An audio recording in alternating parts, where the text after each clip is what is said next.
It's time to embrace reality. Light rail is never connecting Seattle and SeaTac to Bellevue and Redmond. Welcome to the Jason Rand Show, presented by None Better Tax Resolution.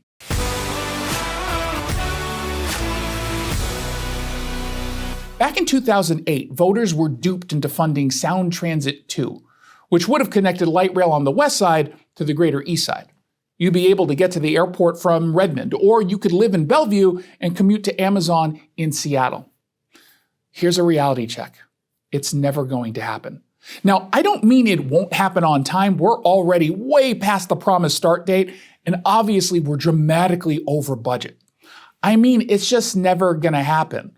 King County Council member and Sound Transit board member Claudia Balducci won't even commit to it opening in the first place. I am not comfortable saying it absolutely will be any date right now. I'm going to believe it when I see some testing. There have been these plinth issues where we had concrete cracking and spalling too early.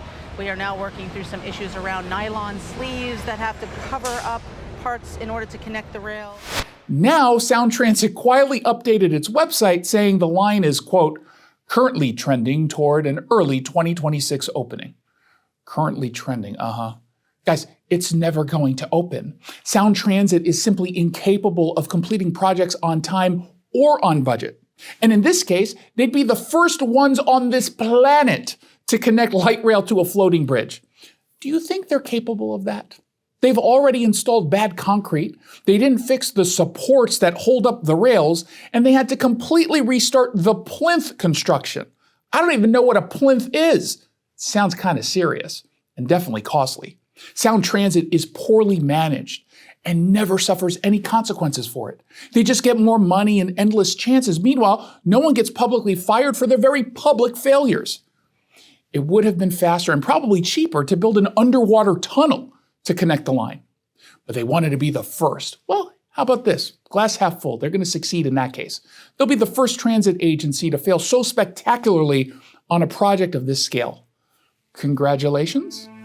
Hey, I sat down with our local tax expert and advocate, Greg Nunn from None Better Tax Resolution. Tell me a little bit about the Fresh Start program, because again, based on how it's promoted, it seems really, really simple. This Fresh Start program and that phrase has been around for many, many, many years now. But it's a great marketing tool to say, hey, fresh start. And in a way, for those that qualify, it is. What it essentially is an offer in compromise. And to get that, there's two main criteria a person must qualify for. One, they must have limited or no equity in assets. So generally, anyone in the Puget Sound region that owns a home and has for several years, they're going to have a lot of equity. They won't qualify.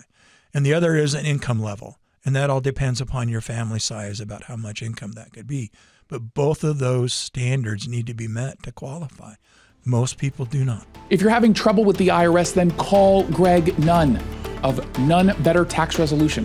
From stress to success with IRS Solutions, 425-947-1967, or Google NUNN, None Better Tax Resolution. Did you like that commentary? Great. Make sure you subscribe to the podcast of The Jason Rand Show. You can get it at ktth.com or wherever it is you download your podcasts.